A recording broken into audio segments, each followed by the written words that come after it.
Hello friends, unique Hindi short and में आपका स्वागत है। डिक्टेशन स्टार्ट होगी 5 सेकेंड बाद। स्टार्ट। टीकाकरण को लेकर निराशाजनक खबरें अक्सर सुनने देखने को मिलती रहती हैं, जैसे टीकों की कमी, टीका लगवाने से लोगों का बचना, टीके को लेकर लोगों में फैला डर, भ्रांतियां और अंधविश्वास, सरकारी स्तर पर अभियान को लेकर उदासीनता आदि। इस तरह की खबरों और घटनाओं से अभियान की कामयाबी को लेकर संदेह पैदा होना कोई बड़ी बात भी नहीं है। लेकिन जब यह खबर मिले कि फला गांव या पंचायत में सारे लोगों ने टीका लगवा लिया तो उत्साह पैदा हो जाना स्वाभाविक ही है। और ऐसी खबर अगर उस कश्मीर से आए जहां सिर्फ हत्याएं और आतंकवाद ही खबरों में बने रहते हैं, तो यह ज़्यादा बड़ी बात है। कश्मीर घाटी के बांदीपोरा जिले के वेयान गांव ने जो कामयाबी हासिल की है, वह बेशक गर्व का विषय है।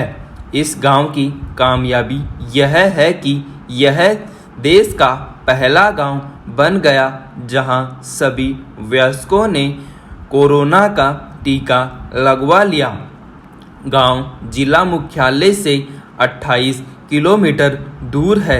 यहां तक पहुंचने के लिए स्वास्थ्य कर्मियों को 18 किलोमीटर पैदल चलना पड़ा और गांव वालों ने भी बराबर का उत्साह दिखाते हुए टीके लगवाए और जीवन को सुरक्षा दी।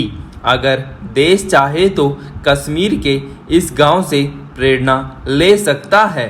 वेयान की यह कहानी बताती है कि जहां इंटरनेट की सुविधा नहीं है, लोगों के पास पहचान पत्र आदि नहीं है और टीका लगवाने के लिए लोग पंजीकरण नहीं करा सकते, वहां भी इस अभियान को कैसे कामयाब बनाया जा सकता है। दरअसल जम्मू कश्मीर सरकार ने अधिकतम आबादी के टीकाकरण की 10 सूत्रीय रणनीति बनाई है। खेतों तक जाकर किसानों को टीका लगाया जा रहा है। ऐसा नहीं कि यहाँ के लोगों में झिझक नहीं है, लेकिन टीकाकरण दल ने लोगों को समझाया और भरोसे में लिया। इसी का नतीजा है कि 45 साल से ज़्यादा के 70% वयस्कों को टीका लग गया। सिर्फ वेयान ही नहीं, देश के दूसरे राज्यों में भी कुछ ऐसी मिसालें मौजूद हैं।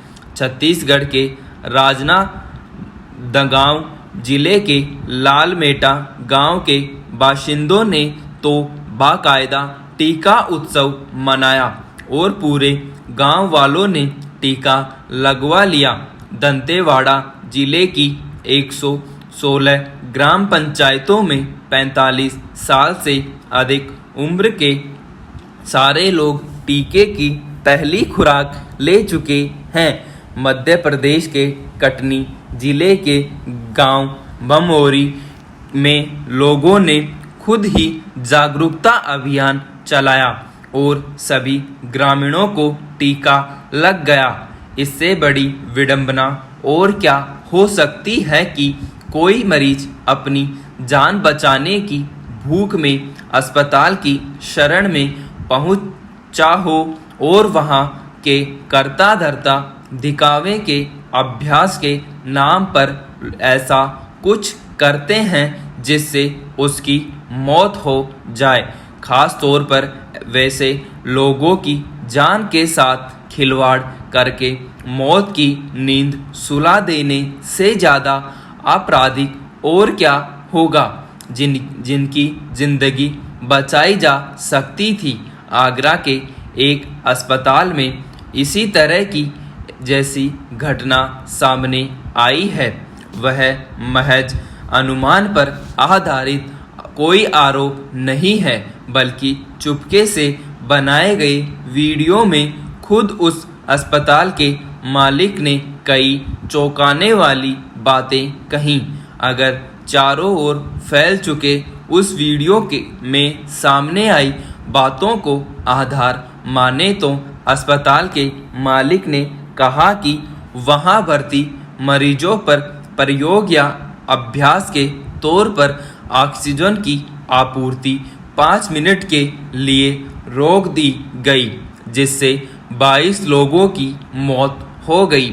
इस खबर के बाद स्वाभाविक ही हर तरफ ये तीखे सवाल उठाए जा रहे हैं कि किसी अस्पताल के भीतर इससे ज़्यादा अमानवीय और क्या हो सकता है।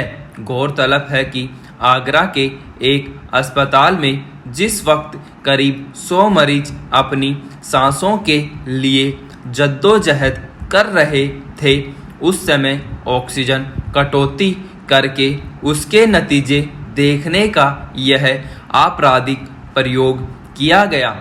यह किसी सामान्य बुद्धि वाले व्यक्ति को भी पता है कि बीमारी की हालत में अगर कुछ पलों के लिए भी मरीज की सांस बाधित हो जाए तो उसके नतीजे क्या हो सकते हैं।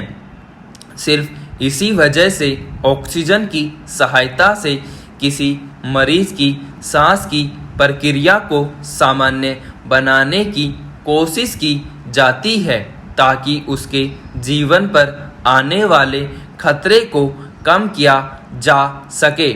ऐसे समय में सिर्फ प्रयोग या अभ्यास के लिए सांस लेने के लिहाज से 5 मिनट की लंबी अवधि के लिए ऑक्सीजन की आपूर्ति बाधित करने का ख्याल भी किसी के भीतर कैसे आ सकता है, खास तौर पर तब जब वह व्यक्ति अस्पताल का मालिक या फिर कोई डॉक्टर हो।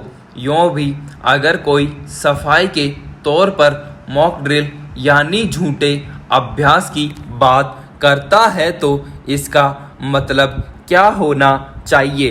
क्या मरीजों की मौत का इंतजाम करने को केवल अभ्यास के तौर पर देखा जा सकता है?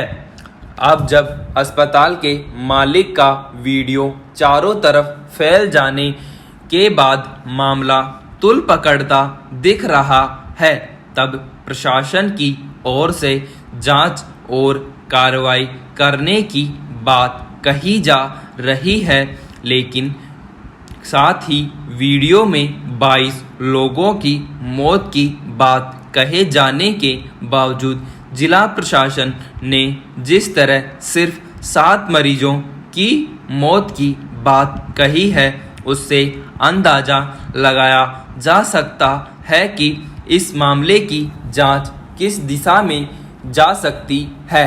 बहरहाल यह सवाल उठना स्वाभाविक है कि दूसरी लहर के दौरान जिस समय ऑक्सीजन की कमी से मौत की खबरें आ रही थीं, उसके पीछे क्या सच्चाई थी। सही है कि किसी एक अस्पताल की घटना के आधार पर सभी मामलों का सामान्यीकरण नहीं किया जा सकता। ज़्यादातर अस्पतालों में डॉक्टरों और स्वास्थ्य कर्मियों के साथ साथ सरकारों ने अपने प्रबंधन के जरिए अपनी सीमा में हर संभव प्रयास किए और इसकी वजह से बहुत सारे मरीजों की जान बचाई जा सकी। लेकिन जब ऐसी घटनाएं सामने आती हैं, तब नाहक भी आशंकाओं को बल मिलता है। सरकार को यह सुनिश्चित करना चाहिए कि अगर ऑक्सीजन बाधित करने की वजह से मौतें हुई हैं तो इसे हत्या के समांतर अपराध माना जाए और इसके दोषियों को सख्त सजा मिले। स्टॉप।